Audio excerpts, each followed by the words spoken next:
The Leviathan Chronicles. Season 2.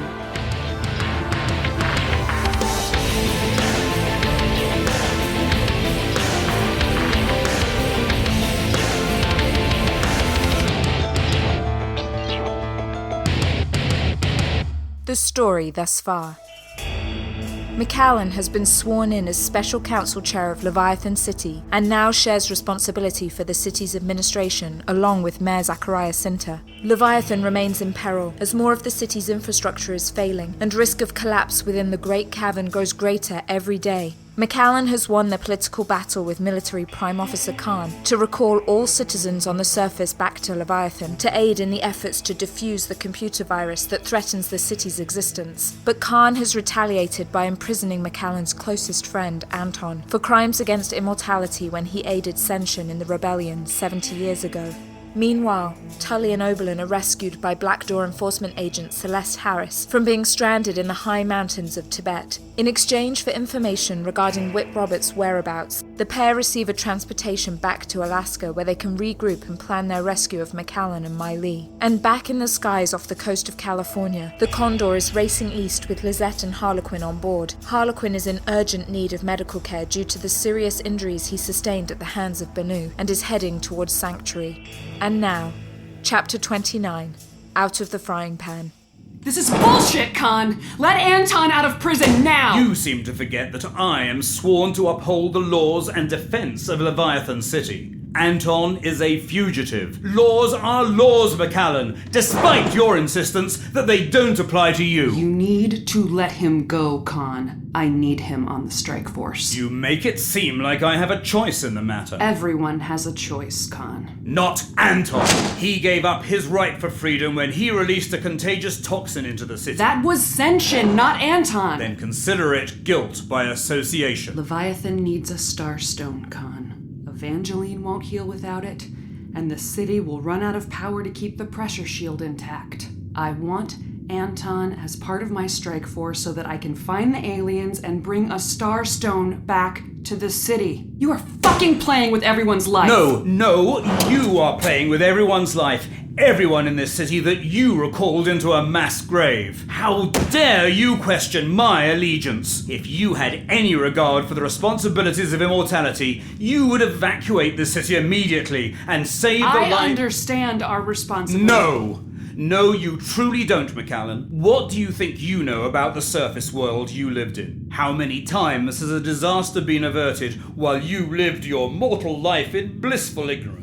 In 1928, who broke into Fleming's laboratory and replaced the mold cultures that allowed for the discovery of penicillin just months before a massive outbreak of pneumonia swept through Europe? In 1958, when the United States Air Force lost a hydrogen bomb off the coast of Georgia, who launched the underwater salvage team that prevented a catastrophic detonation? In 1983, who leaked crucial Able Archer documentation to undercover GRU agents, preventing a full-scale nuclear retaliation from the Soviet Union? And in 2008, who made sure that a vast conglomerate of offshore hedge funds continued to purchase US Treasury bonds and pump liquidity into global equity markets, thus preventing a complete financial holocaust? Leviathan has been the guardian of humanity for centuries, and you would shirk their responsibility for some romantic notion that you should somehow lead us out of darkness. Evangeline was a wise woman who understood the value of survival. She would have abandoned the Great Cavern, Macallan, and taken our chances on the surface. No, that is not what Evangeline wanted. You know that. And where does she lie right now? Hovering near death after being alive for 1,000 years. Then give me my damn strike force. Let me find the aliens and bring a starstone back to Leviathan. Listen to me carefully, Macallan Orsel. I will not allow you to destroy Leviathan. We're on the same team, Khan. You have to trust me. Khan stared at Macallan intensely. Your strike force is waiting for you in the West Hangar Bay. I want Anton part of I repeat, your strike force is waiting for you in the West Hangar Bay. You wanted the mantle of responsibility. Now go earn it. I've given you 3 of my best soldiers. I expect updates every 6 hours. This is my mission, Khan. That everyone in this city wants to succeed. Even me. Our lives now depend on it. So hunt well. And don't come home empty-handed. Because if you can't find the aliens, well, Anton will be the least of your worries. You are dismissed. Fucking asshole. You are dismissed. Macallan stormed out of the Prime Officer's office and marched down Hudson Avenue, passing Hugglestone's Venocious Cafe and the holography gallery showcasing close-ups of shimmering, multicolored protozoans. She fumed over his arrogance and couldn't understand why Khan would deliberately try to sabotage what was effectively a rescue mission. She turned left on O'Hara Boulevard and stepped upon a gently turning crystalline screw that stretched upward over 200 feet to reach the Van Bruggen Skytube terminal that hung suspended in Leviathan sky. Macallan waited impatiently for a pushpod to arrive to whisk her to the other side of the city. If Khan wasn't going to release Anton from prison, then Macallan had to hurry to get over to the West Hangar Bay as soon as possible. She wanted to meet who exactly was on her strike force.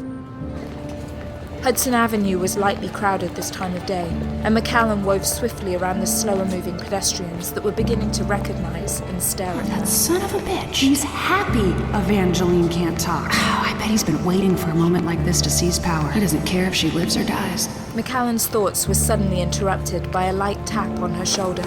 Lady Macallan?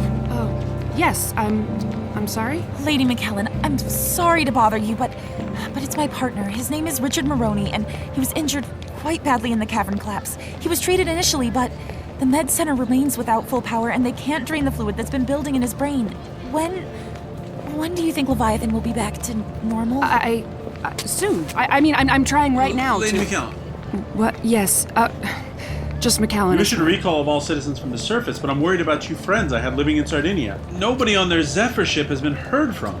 I wanted... Soon, a small crowd began to gather around Macallan, and she could see others exiting the Venocious cafes, laboratories, and galleries along Hudson Avenue to approach her. While the crowd was not threatening, it was growing, and soon Macallan could feel bodies beginning to push into her. Just at the point when Macallan could no longer discern which of the clamoring voices was coming from which person, she felt a strong hand on her shoulder and a wide space swiftly open in front of her. Please, citizens! Lady Macallan is needed urgently elsewhere in the city. Please, if you'll just follow me, ma'am. One of Evangeline's honor guards, standing over 7 feet tall, quickly guided her toward the terminal of one of the skytubes still in operation. The crowd still followed her at a distance, watching her, trying to discern some news of Leviathan, or their own fate from her facial expressions or the way she walked or moved. The whole scene felt uncomfortably surreal, as the honor guard extended his hand to Macallan's to assist her into the pushpod. As he did so, Macallan instantly felt something odd in her hand. As the pushpod raced north high above Leviathan, she realized that the guard had slipped her a small paper note. Time is short and we need to talk. Privately. Meet me at the Salty Squid. Sinter.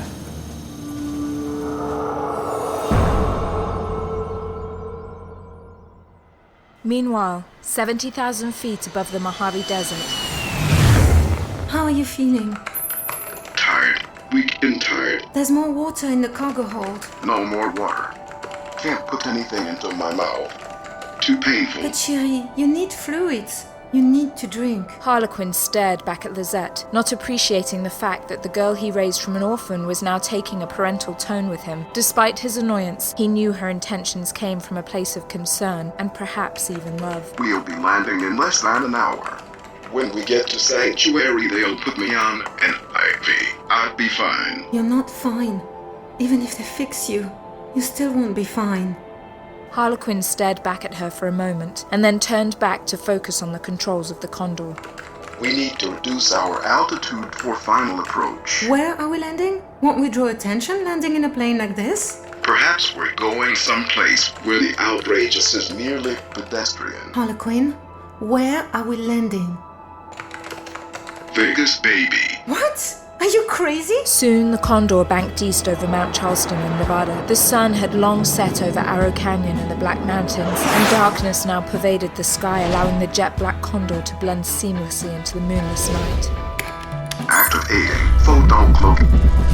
Lisette felt a ripple of electricity ricochet through the ship, and then noticed their speed reduce dramatically, causing her to abruptly lunge forward, smashing into the back of Harlequin's seat. Sorry. The Condor's primary engines began spooling down, and after racing at low altitude through the desert, the Condor came to almost a complete stop as the 3 massive hover fans roared to life. We need to hide. the ship. Well, you should have thought of that before you got a hankering for Pygo poker and Red Bull. There's not much tree cover in this part of the desert, Harlequin. Maybe if we fly to the east a few miles. We're not landing in the desert. Lisette opened her mouth to speak, but then knew better than to ask the obvious question. Press the glowing blue button.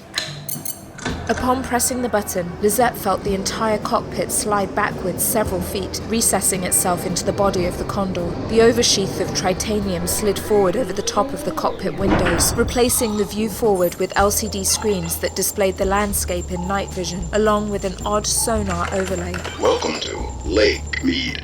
The Condor splashed down briefly, then descended 60 feet below the surface of Lake Mead, just north of Echo Bay. The ship silently cruised south for several miles before Lisette spoke. You had me steal a flying submarine? Actually, it's a submersible aircraft. And just then, the tiniest of smiles broke on Lisette's lips. It was not his voice, but it was her Harlequin. Maybe they can fix him after all. We need to hide the aircraft, so we'll leave it underwater. What? If the ship is underwater, how exactly are we supposed to get to Las Vegas? Harlequin spun his pilot's chair 180 degrees to stare directly at Lisette. How long can you hold your breath?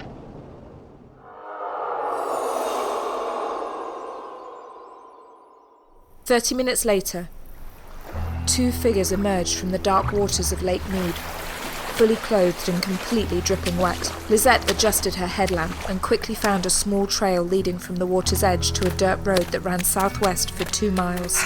You could have told me to pack a bathing suit. The pair trudged in their wet shoes, leaving long puddles behind them as they walked for the next 30 minutes. Finally, Lisette and Harlequin reached a large sign featuring a faded yellow smiley face, with the words appropriately beneath it that read, "Smiley Face Campgrounds." Harlequin rolled his eyes at Lisette, and then extended his open palm towards her. She handed him her cell phone, where he texted a series of digits and coordinates. Let me guess. Now we wait. Harlequin gave one pronounced nod of his head, and then proceeded to use his pocket knife to carve a heart and his and Lisette's initials into the wood of the picnic table upon which they sat. After 60 minutes, an oversized white Cadillac Escalade limousine came to a stop on the dirt road beside the two of them. A driver uniformed in a dark jacket and tie, with a matching chauffeur's cap, exited the vehicle and approached the two figures standing in soaking wet clothes. Mr. Harlequin, I presume? Lisette spoke before Harlequin could do anything. I am Mr. Harlequin's aide. You may address any questions to me. The driver gave Lisette a quizzical look, then responded. Of course. I must, however, ask you for your account number with our service. Harlequin leaned close to Lisette and whispered in her ear. Account code 563-985-729-204 Epsilon. The driver turned away slightly and tapped into the smartphone he was holding. Account verification confirmed. Please, let me open the door for you. The driver opened the door to the white Escalade, and Lisette was surprised to find a full array of life support devices inside, including a doctor and nurse who immediately began examining Harlequin and recording his vital signs. The limousine quickly left the Smiley Face campgrounds on the shore of Lake Mead and sped down I-5 towards Las Vegas. Harlequin, tell me what we're doing in Sin City. You've mentioned that there are sanctuary facilities scattered across the globe. Why here? But then she realized that Harlequin was without a computer to synthesize his voice. She felt a quick stab of guilt before a vague sense of disgust overcame her. Lisette suddenly remembered that she despised Las Vegas. Endless buffets, Hawaiian shirts, obnoxious bachelor parties, and movable sidewalks transporting gawking tourists to and from vulgar casinos designed to take their money. Soon, the iconic neon cowboy Vegas Vic that stood sentry at the city's entrance winked gamely at Lisette, and billboards for Rita Rudner, Penn and Teller, Lance Burton, and the Thunder Down Under dominated the blinking, shimmering landscape. Finally, she couldn't resist. Harlequin, I understand that you've been under a great deal of strain, but I really don't think this is the time to see Cirque du Soleil. And if it's showgirls, you really want... Harlequin turned to look at Lisette with an expression that conveyed that her sarcasm was decidedly not welcome. The limousine passed by the Riviera, the Palms, and the Venetian before pulling in beside a large sign for the Encore. It traversed a long driveway bypassing the lavish casino and hotel entrance, and turned right at a sign for livery vehicles only. It drove down a steep ramp into the underbelly of the massive building. Under the casino, the escalade continued to descend further down several more ramps into the lowest levels of the casino superstructure. After 15 levels below, the escalade came to a stop in front of a parking arm that quickly rose, allowing the limousine to travel to the very back of the lowest level of the garage. A dusty chain-link fence cordoned off the last section of the area that contained a scratched, dirty freight elevator. Two men who appeared homeless emerged from piles of debris nearby and opened the fence door to allow the escalade access to the elevator.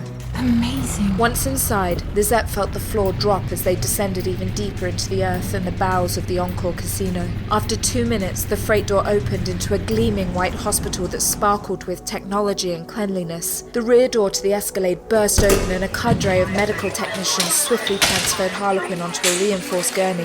Doctors rushed to find veins and insert IVs, while 2 security guards quickly passed detection wands over Harlequin to check for weapons or explosives. He's clean. Let him through. As soon as the strange gurney sensed that weight was placed upon it, the 2 rounded sides extended upward and closed together like a clamshell over Harlequin's body. What are you doing to him? He can't see It's if all you... right, dear. His condition is stable.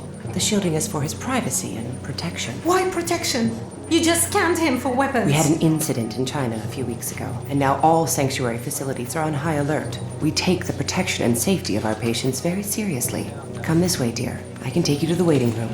I need you to stay there until the patient can be treated. The doctors wheeled Harlequin away further down the gleaming white walls of Sanctuary, while the nurse led Lisette into an exquisite room lined with pastel-coloured fabric walls and beautiful egg-shaped chairs with deep lavender cushions. An espresso coffee machine sat on a granite countertop next to a brittle water pitcher sitting on a chest of ice. The decor of the room contrasted sharply with the sterile ambience of the rest of Sanctuary, and it made Lisette vaguely nervous. Why are we in Las Vegas, Harlequin? What are you hiding from me now? Will you break my heart again? Magazines in English, French, Spanish, and Chinese were displayed on the ornate walnut coffee table. Lisette paged through them, absently wondering what the doctors were doing to Harlequin, and what he would be like when they were finished. Lisette sat in the small, pretty room for 6 hours before the same nurse re-entered and spoke with her.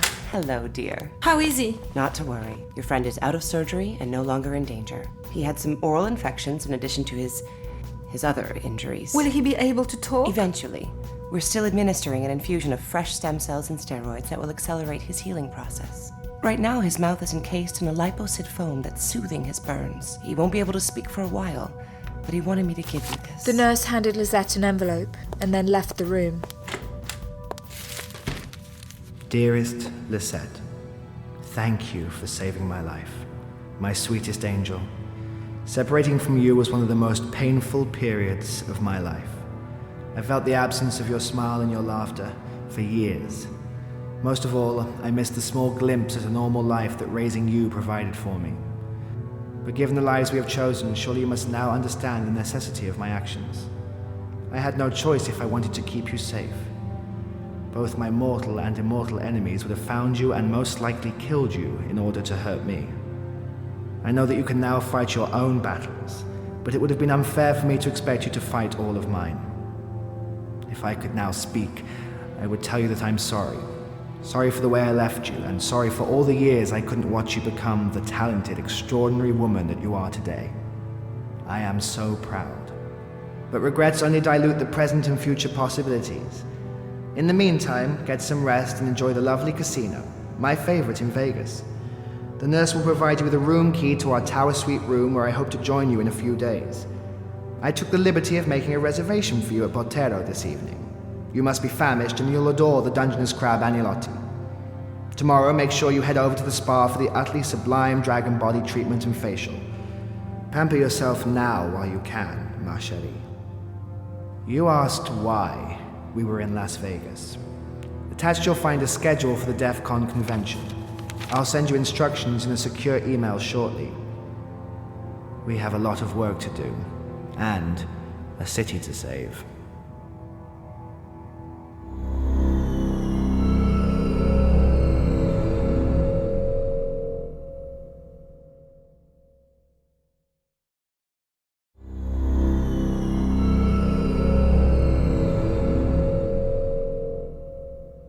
On the other side of the world, a Bombardier Challenger 300 executive jet touched down on runway 23L at Kadena Air Force Base in Okinawa, Japan. Have you ever been to Japan, Captain Tulley? You could say I have some friends here. With friends like those, who needs enemies? How long will we be on the ground, Agent Harris? Not long. They're prepping a C-130 to take us to Alaska. C-130? Can that plane land at the airstrip in Homer? It only has a runway clearance. We're not landing in Homer, Captain Tulley. What? What are you talking about? We had a deal. Yeah. The deal was to get you to Alaska. So where exactly are you taking us? Eielson Air Force Base in Moose Creek. Oh, come on. Do you know how long a drive that is? Yeah, I wouldn't worry about the drive, boys. You'll be staying on base for a little while. What the hell are you talking about? We had a deal. Consider it a conditional debriefing. I want you on base while we hunt for Jason Sterling and Whit Roberts in New York. If your intel craps out, I'd like you somewhere that we can have another conversation. Look, lady, I told you everything I heard in Tibet. I can't give you any more than that. If Jason Sterling's plan changes and he decides to visit the Grand Canyon instead, that's not my fault. We should be airborne in the C-130 within the hour. I'd like you to use your remaining flight time to Alaska to think if there's anything else you'd like to tell me. The Bombardier jet taxied to a remote end of the airfield, where an aviation tug pulled the aircraft into an enormous hangar. Celeste Harris continued to stare at Tulley wordlessly before rising from her command chair and walked down the jetway steps leading from the open hatch door. The two Blackdoor guards that had been sitting silently behind Oberlin and Tulley rose as well and motioned for the pair to exit the aircraft. Tulley and Oberlin winced as the cold air of Okinawa stung their faces after luxuriating in the warm cabin air of the jet. The pair looked up and was surprised to find themselves in a gargantuan airplane hangar with a massive C-130J Hercules transport jet parked close by. A series of illuminated orange cones led a pathway from one aircraft to another. Along the cones was a perfectly formed line of Marines facing outward so as not to see or make eye contact with any of the passengers switching planes. Man, it's cold out here. I thought we already left Tibet.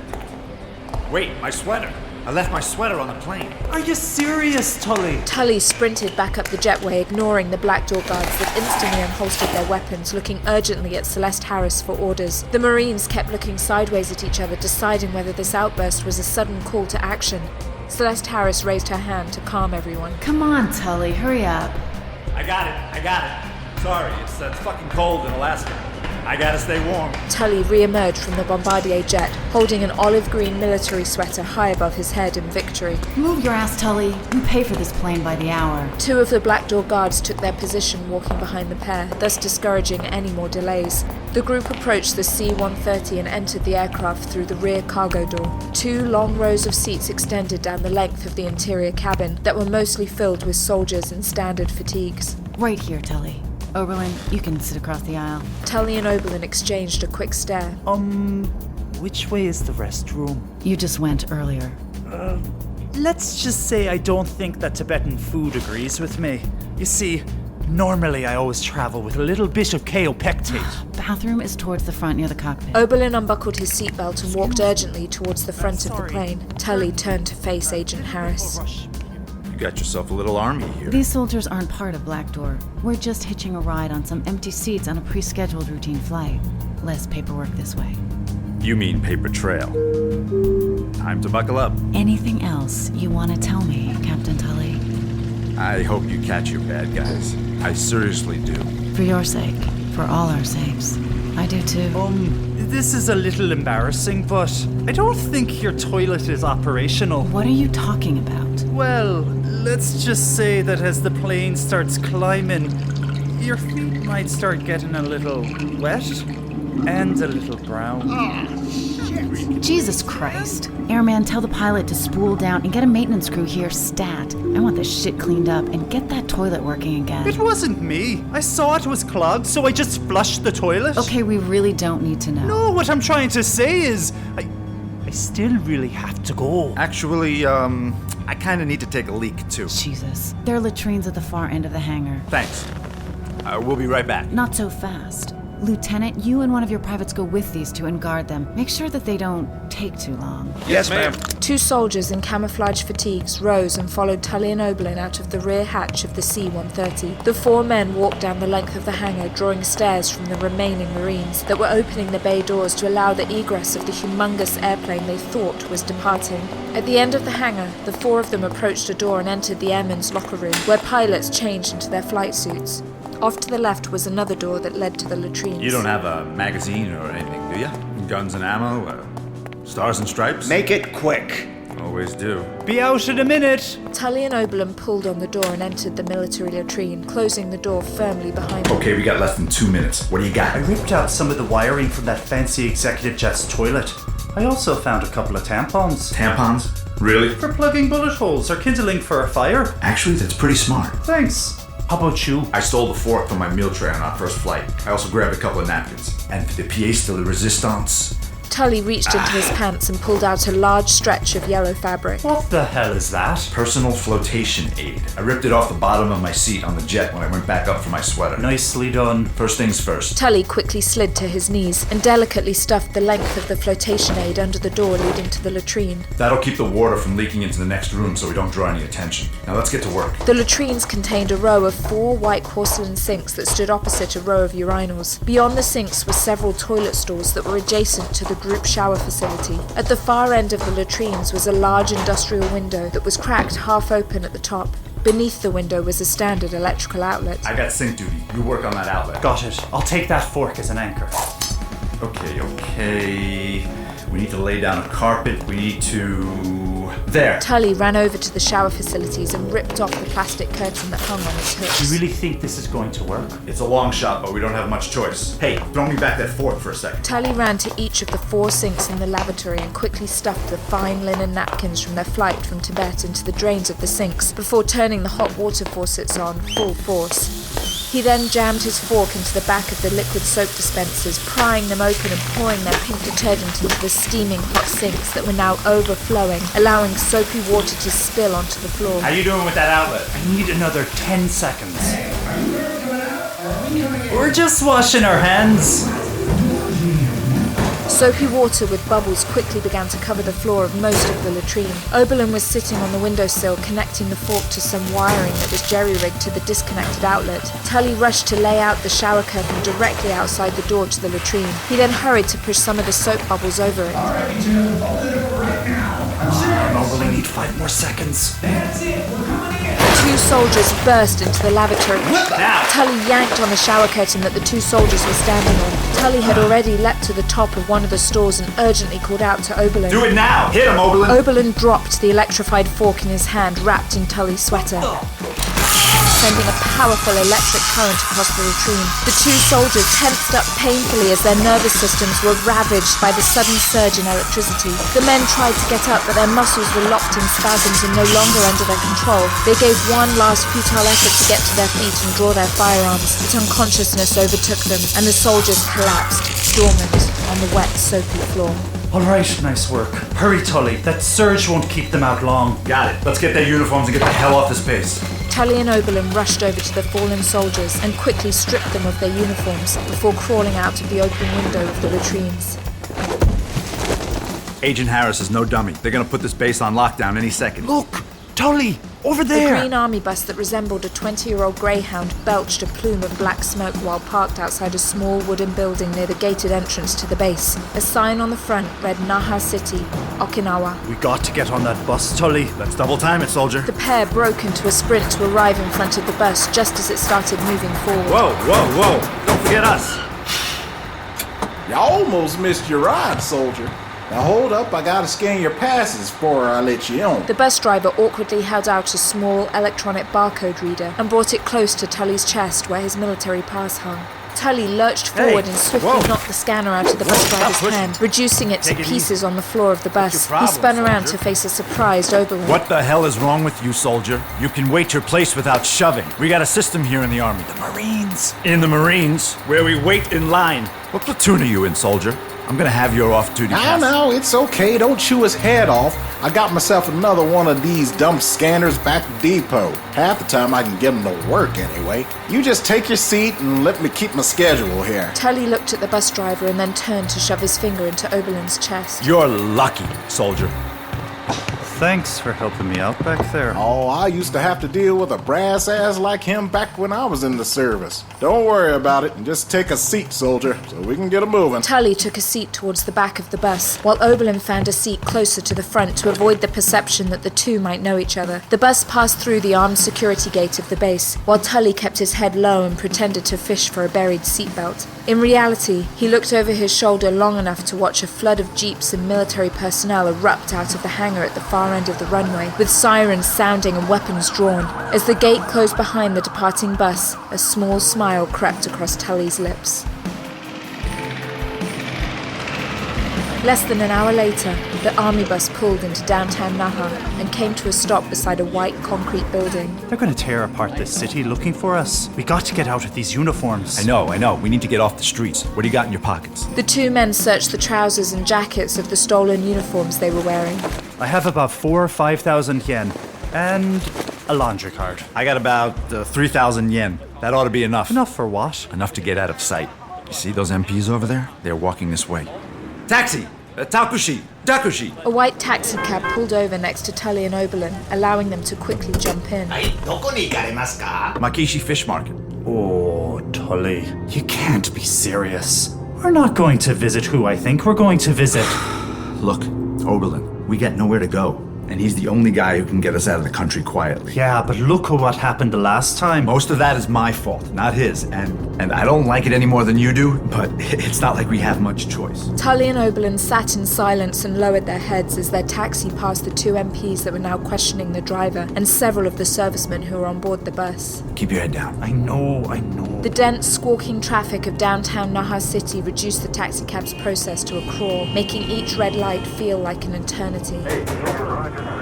Tulley and Oberlin stripped off their military jackets and sat in just their undershirts, trying to control their breathing, when finally a well-timed green light allowed their taxi to lurch forward and past the MPs. Jesus, that was close. I know. Look at my shirt. I'm soaked. Me too. The taxi wound its way through the congested streets, before finally turning on Kokusai Street and pulling over beside a Japanese sign with English below it that read Makishi Fish Market. The pair entered Makishi Fish Market and were instantly assaulted by the hawking calls of the fishmongers and butchers selling their wares. The pungent smell of seafood and the stink of fresh blood invaded their nostrils as they struggled to keep their heads down and push towards the back of the market. The carcasses of animals in various states of dismemberment hung from the ceilings of the tiny stalls under plastic buckets of water containing live frogs, crabs, eels, and fish. Large bins of ice displayed an endless, multicolored palette of seafood in various shapes, sizes, and forms. Even Tulley, a professional man of the sea, couldn't help but stare at bizarre-looking fish that seemed to originate from another planet entirely. First, they passed under a sign that read Tekka, where auctions for bluefin tuna could reach tens, even hundreds of thousands of dollars for one single prized fish. Soon they pushed their way through the crustacean section with vendors hawking for coconut crabs, slipper lobster, and glistening sea urchins. Finally, towards the back of the market lay a long string of dingy clapboard offices lined against the rear concrete wall. Over one of the grimiest offices hung a discoloured sign with faded painted letters that read caviar in English, and below it the same word in Russian, Chinese, French, and Arabic. Tulley took a deep breath and looked at Oberlin, who showed severe trepidation in his eyes, before opening the flimsy door to the office. Inside, a skinny Asian man wearing a Hawaiian shirt and aviator sunglasses banged on the aluminum table in front of him and leapt out of his chair. I don't believe my own eyes! Big treasure hunter, Captain Jeffrey Tulley! I knew one day you'd come back to see me, huh? You come back to see your old friend Fish Egg Freddy! Welcome back, Tulley! Welcome back to Japan!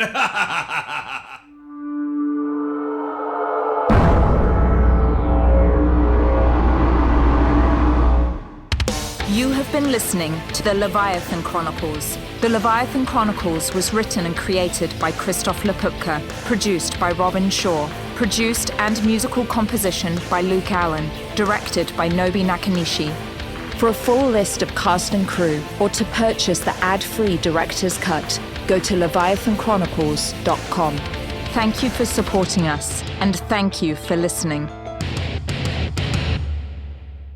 To discover more podcasts set in the Leviathan universe, go to leviathanaudioproductions.com or follow us on Facebook or Twitter. Leviathan Audio Production.